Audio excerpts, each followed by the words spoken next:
안녕하세요. 오늘은 정로의 계단 제5장 헌신의 말씀을 읽고 제가 경험하고 이해한 말씀을 나누겠습니다. 헌신이란 사랑하는 대상을 위해 나의 모든 것을 바쳐서 행하는 것입니다. 제가 자식을 키우는 부모가 되어 보니 헌신이라는 것이 무엇인지 조금 알게 되었습니다. 나를 사랑하셔서 나를 위해 헌신하신 나의 부모 되신 하나님의 마음도 아주 조금 알게 되면서 하나님을 사랑하는 마음이 생겼고 하나님께 나를 드려서 헌신하고 싶은 마음도 생겨졌습니다.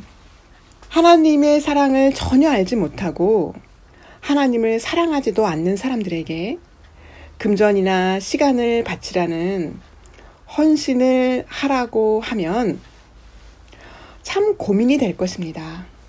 어쩌면 내가 왜 싫다고 거절할 것입니다. 이것은 당연한 일입니다.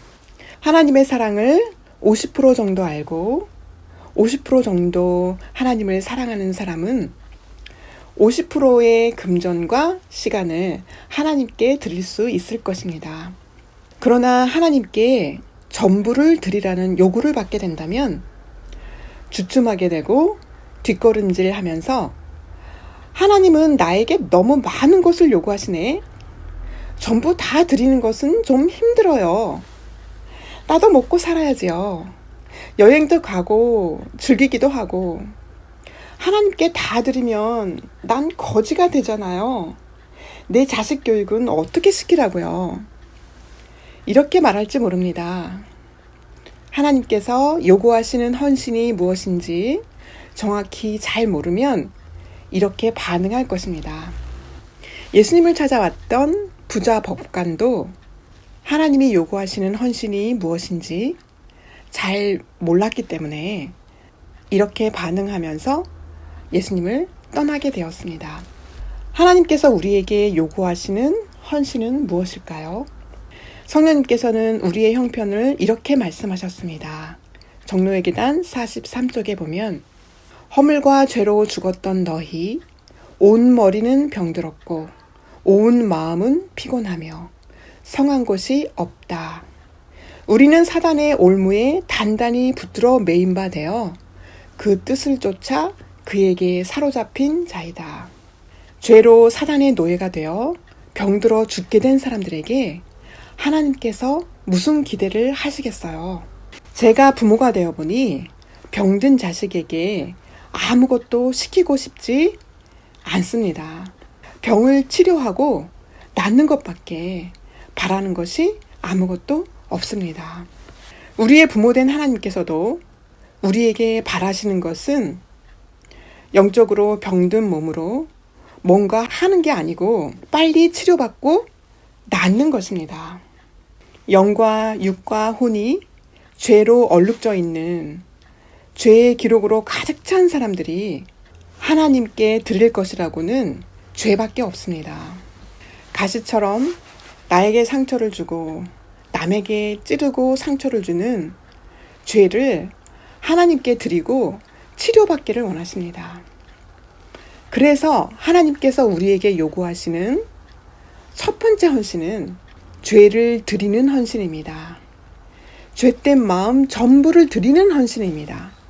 정로의 계단 43쪽에 보면 온 마음을 반드시 하나님께 바쳐야 하나니 만일 그렇지 아니하면 우리를 하나님의 형상으로 회복시키시는 그 변화가 우리에게서 결코 일어날 수 없다. 하나님께서는 우리를 고쳐주시고 놓이게 하시기를 원하신다. 우리가 우리를 병들게 하는 죄를 예수님께 드릴 때 죄가 나에게로부터 분리되어 예수님께로 갈 때 우리가 치료되고 죄로부터 해방되고 변화됩니다. 그래서 하나님께서 바라시는 것은 죄를 달라고 하시는 것입니다.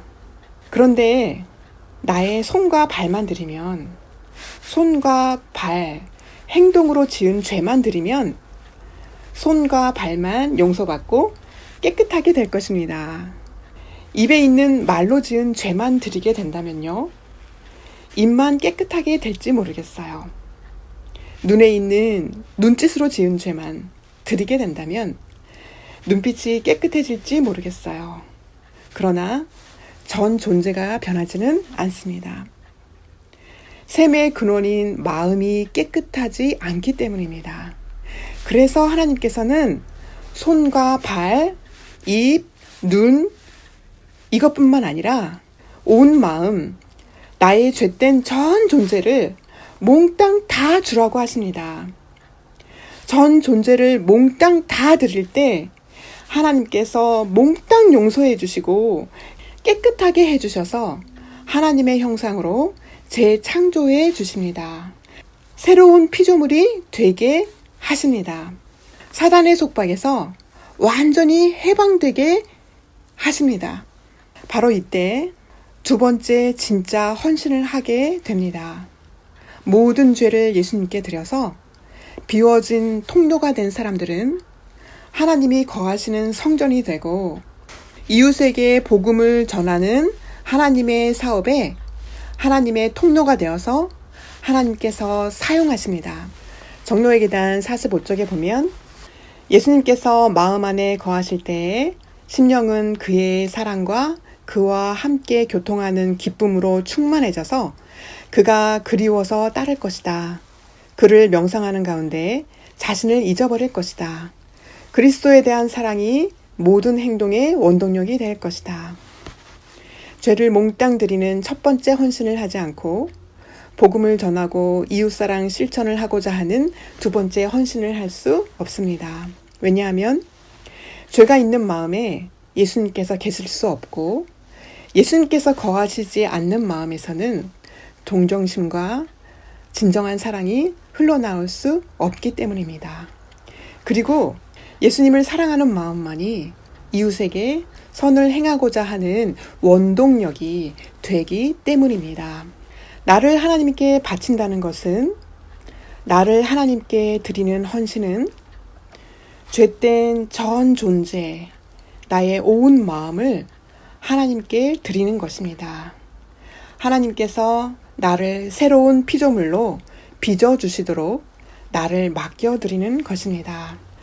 예수님께 드려진 나의 모든 죄를 하나님께서 용서하시고 정결케 하셔서 새로운 피조물이 되게 하실 때 하나님의 도구로서 이웃에게 복음을 전하는 선교사로 탄생하게 됩니다. 두 번째로 온 마음을 드리는 헌신을 하지 못하는 이유는 무엇일까요? 마태복음 6장 24절에 보면 이런 말씀이 있습니다. 한 사람이 두 주인을 섬기지 못할 것이니 혹 이를 미워하며 저를 사랑하거나 혹 이를 중히 여기며 저를 경히 여김이라. 너희가 하나님과 재물을 겸하여 섬기지 못하느니라.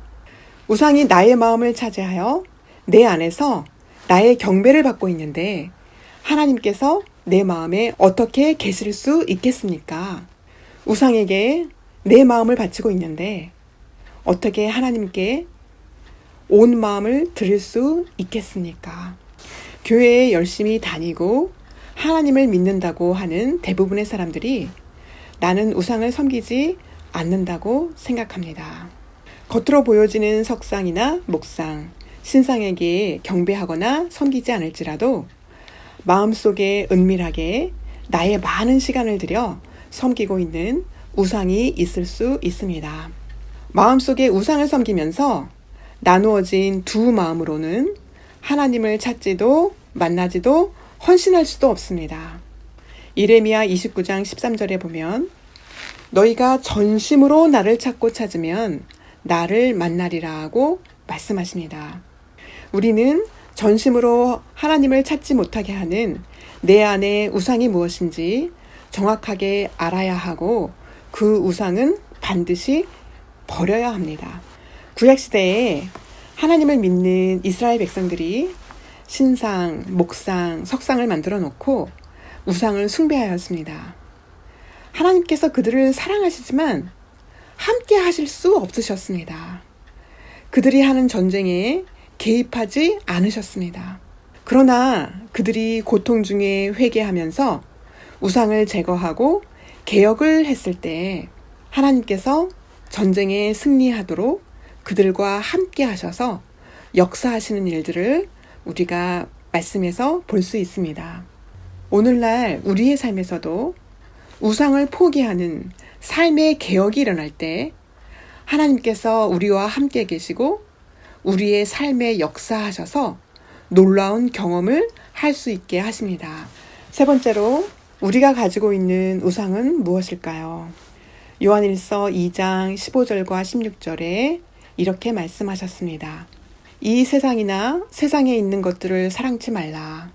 누구든지 세상을 사랑하면 아버지의 사랑이 그 속에 있지 아니하니 이는 세상에 있는 모든 것이 육신의 정욕과 안목의 정욕과 이생의 자랑이니 다 아버지께로 쫓아온 것이 아니요 세상으로 쫓아온 것이라. 음식을 맛있게 먹게 하는 식욕은 죄가 아닙니다. 하나님께서 주신 선물입니다.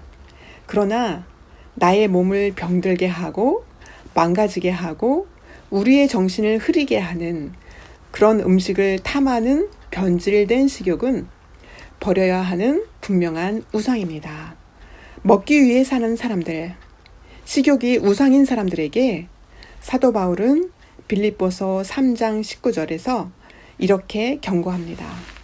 저희의 마침은 멸망이요 저희의 신은 배요 그 영광은 저희의 부끄러움에 있고 땅의 일을 생각하는 자라. 두 번째로 사람들이 많이 가지고 있는 우상은 돈에 대한 탐심입니다. 돈 자체는 우리에게 유익하고 현세를 살아가는데 꼭 필요한 것입니다. 하나님께서 축복으로 주시는 선물이기도 합니다. 그러나 돈을 사랑하는 마음은 우상입니다. 사단은 돈을 사랑하는 마음을 가진 자들을 돈으로 계속 유혹하여서 빠져나올 수 없는 덫에 걸려 영원한 멸망으로 가게 하기 때문입니다. 디모데전서 6장 10절에 이런 말씀이 있습니다. 돈을 사랑함이 일만하게 뿌리가 되나니 이것을 탐하는 자들은 미혹을 받아 믿음에서 떠나 많은 근심으로써 자기를 찔렀도다.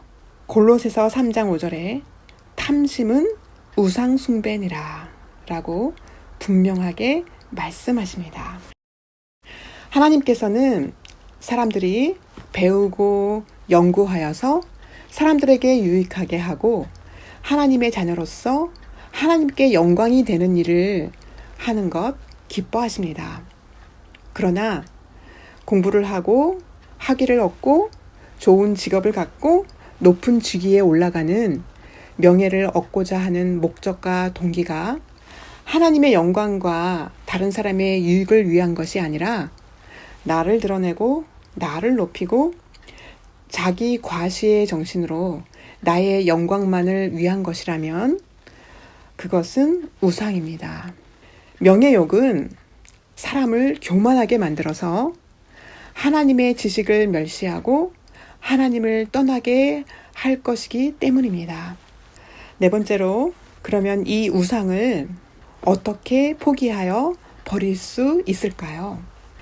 하나님께서는 사람들이 하나님의 사랑을 충분히 깨달아 알아서 단 마음으로 자원하여 순종하기를 바라시기 때문에 사람을 스스로 선택할 수 있는 자유의지를 가진 존재로 창조하셨습니다. 하나님은 절대로 우리의 의지를 강제하시거나 싫은데 억지로 굴종하게 하지 않으시는 분이십니다. 그러나 아담이 범죄한 후에 사람들은 우리의 의지를 강제하는 존재인 사단의 노예가 되어서 선택할 수 없는 존재가 되었습니다. 그런데 우리를 사랑하시는 예수님께서 우리의 선택권을 다시 찾아주셨습니다. 자신의 생명으로 우리의 죄값을 대신 치르셔서 사단의 노예에서 인류를 해방시켜 주셨습니다. 그래서 우리는 내 마음을 바꿀 수는 없지만 우리의 의지로 죄를 포기하기로 선택할 수 있게 되었습니다. 그러나 내가 죄를 포기하기로 선택하지 않는다면, 죄를 짓기로 계속 선택한다면 우리의 영혼을 사단에게 다시 되팔게 되는 것입니다. 없어질 세상의 작은 이익 때문에 헐값으로 내 영혼을 사단에게 되팔게 된다면 얼마나 큰 손실이겠습니까? 이 세상에 얼마나 많은 사람들이 돈 몇 푼 때문에, 한 그릇 음식 때문에, 작은 잠시의 쾌락 때문에 방종하기를 선택하고 다시 사단의 노예가 되어서 슬프게 인생을 살아가고 있습니까? 정로의 계단 44쪽, 47쪽에 보면 이런 말씀이 있습니다. 우리가 하나님의 자녀의 영광스러운 자유를 누리기 위하여 죄의 속박에서 놓이고 못 놓이게 되는 것은 우리 선택에 달렸다. 하나님께서 사람에게 선택권을 주셨으니 그대들은 이것을 사용할 것이다. 그대들이 그대들의 마음을 고칠 수 없고 그대 자신으로는 애정을 하나님께 바칠 수 없다. 그러나 그대들은 하나님을 섬기기로 선택할 수는 있다. 그리하여 그대들의 성질은 그리스도의 신의 지배를 받게 되고 그대들의 애정은 그에게 중심을 두게 되고 그대들의 사상은 그와 조화될 것이다. 비록 죄된 본성을 가지고 있을지라도 내가 죄짓게 하는 죄된 본성이 하라는 대로 행하지 않기를 선택할 때, 나의 자아가 시키는 대로 행하지 않기로 선택할 때, 자아를 포기하고 십자가에 못 박기로 선택할 때, 나를 붙들고 있던 죄의 세력이 나에게로부터 떠나가게 됩니다. 내 마음이 좋아하고 섬기고 있는 우상을 쉽지는 않지만 포기하기로 선택할 때 우상이 나에게서 뽑혀져 나갑니다. 그리고 내 안에 평강이 이르러 오게 됩니다. 평강의 왕이신 예수님께서 나에게 오시기 때문입니다. 정로의 계단 43쪽에 보면 자신과 싸우는 싸움은 일찍이 싸운 싸움 중 가장 큰 싸움이다. 모든 것을 하나님 뜻에 복종시키며 자신을 바치는 일은 고투가 요구된다. 제가 예수님을 따라가는 중에 중간중간에 하나님께서 저의 우상을 가르쳐 주셨습니다.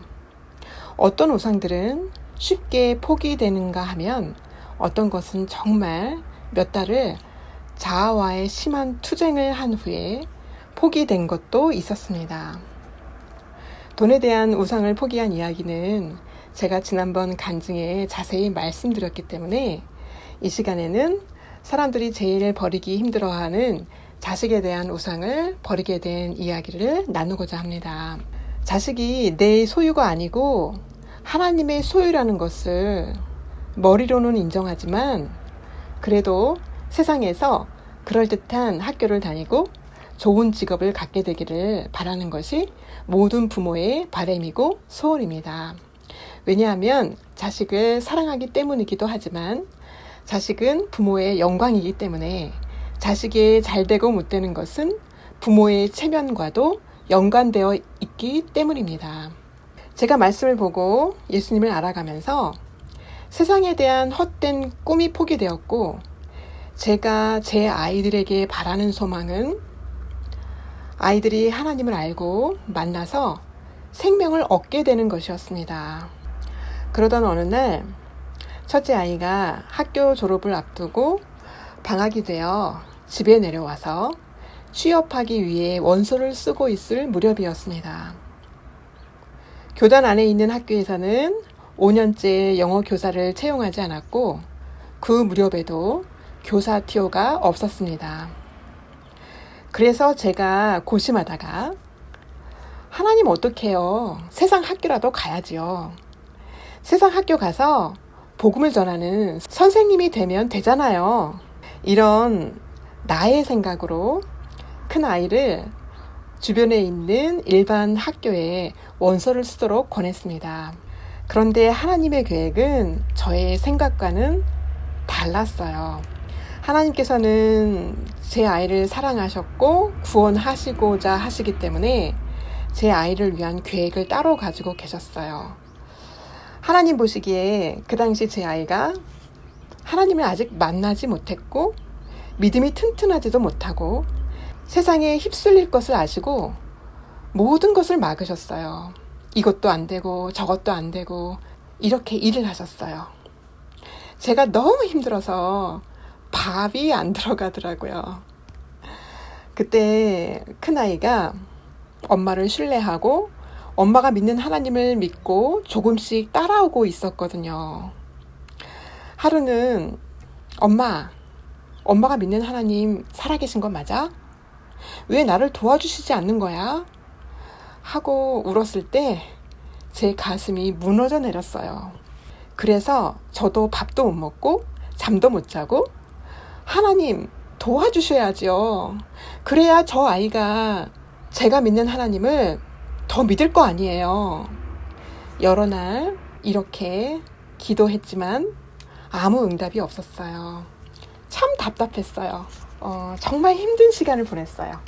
어떤 보증이나 증거 없이 불투명하고 어두운 미래를 보면서 앞으로 나아갈 때처럼 힘든 시간이 없는 것 같아요. 그래서 제가 결단을 하고 하나님께 엎드렸어요. 하나님, 뭐 때문에 저의 기도를 안 들어주시는 것인지 가르쳐 주세요. 그러면 제가 포기할게요. 제가 이렇게 기도했을 때 저에게 한 음성이 들려왔어요. 이 생의 자랑, 그거 포기해라. 제가 깜짝 놀랐어요. 제 안에 제가 그런 것들 다 버렸다고 생각했는데 과시하고자 하는, 자식을 자랑하고자 하는 그런 마음이 있다는 걸 제가 알고 깜짝 놀랐어요. 그러면서 아이들에 대한 칭찬을 받을 때 제 어깨가 으쓱 올라가서 기분 좋았던 기억들이 떠올랐어요. 그런데 하나님께서 그것을 포기하라고 하시니까 힘들더라고요. 그러면서 제 마음에 떠오르는 생각이 사람들의 손가락질과 비웃는 말소리가 상상이 되었어요. 자식이 공부 잘한다고 자랑하더니 결국 취직도 못하고 집에 처박혀 있어? 내 체면이 구겨지고 내 자존심이 상할 것 생각하니까 정말 끔찍했어요. 제가 제 체면을 붙들고 있을 것인지 포기할 것인지 제가 선택해야 했어요. 그동안 하나님께 받은 사랑이 있었고 신뢰가 있었기 때문에 제가 제 자아를, 제 체면을 포기하기로 그 시간에 선택했어요. 자아를 포기하고 자아를 십자가에 못 박는 일을 하기로 제가 선택했어요. 아버지, 저 사람들이 손가락질을 한다면 그 손가락질을 다 당할게요. 사람들이 뒤에서 흉을 보고 비웃고 욕을 한다면 제가 다 들을게요. 내 체면, 과시욕 포기할게요. 제 마음에서 가져가 주세요. 제 큰아이는 저의 소유가 아니에요. 하나님의 소유고 하나님께서 사랑하시는 딸이니까 제가 하나님께 제 아이를 맡길게요. 아버지께서 저 아이를 위한 계획대로 저 아이를 인도해 주세요. 그리고 제가 제 체면과 함께 자식에 대한 우상을 포기했어요. 그랬더니 밥이 맛있고 소화도 잘 되고 아이 걱정이 하나도 안 되는 거예요. 평안이 이르러 오더라고요. 그래서 평안이 없는 것은 죄를 붙들고 있기 때문이구나. 제가 그때 알게 되었어요. 이때부터 하나님께서 제 아이를 차례차례 인도하기 시작하셨어요. 없던 교사티오가 생기고요. 시험을 보기 위해서 많은 사람들이 몰려와서 시험을 볼지라도 하나님께서 제 아이를 위해서 만들어 주신 자리이기 때문에 당당하게 합격해서 교사로 채용되게 해주셨어요. 큰아이가 하나님의 역사하심을 생생하게 경험하면서 너무 감사해서 하나님은 살아계시다고 인정하고 하나님께 자기를 몽땅 다 드리고 싶다고 울면서 전화가 왔어요. 하나님께서 제 아이를 위한 계획을 가지고 계신다는 거 제가 분명하게 보게 되었어요. 저를 저의 삶 속에서 살아계신 하나님을 보고 따라갈 수 있게 역사해 주신 것처럼 제 아이도 하나님이 살아계셔서 하나님을 인정하고 믿고 신뢰하도록 인도하고 계시더라고요. 우리 마음에 있는 모든 우상과 함께 내 죄된 자아가 포기될 때 예수님께서 내 안에 거하셔서 새로운 피조물로 빚어주십니다. 정로기전 46쪽에 이런 말씀이 있습니다. 하나님께서는 우리가 가지고 있어서 가장 유익할 것은 아무것도 버리기를 요구하지 않으신다. 모든 일에 있어서 그는 당신의 자녀들의 행복을 염두에 두신다. 그리스도를 믿기로 택하지 아니한 모든 사람들은 저희 자신이 구하는 것보다도 훨씬 더 좋은 것을 그리스도께서 저희에게 주시려고 가지고 계시다는 사실을 깨닫기를 바란다. 하나님께서 우리에게 요구하시는 바는 고난과 실망을 가져오고 행복과 하늘의 문을 우리에게서 닫아버리는 그러한 방종을 피하라는 것이다. 우리를 사랑하시는 하나님께 우리의 우상들과 죄된 모든 것을 드리는 헌신으로 참된 행복의 길로 발걸음을 내딛는 저와 여러분이 되시기를 간절히 바라면서 마치겠습니다. 감사합니다.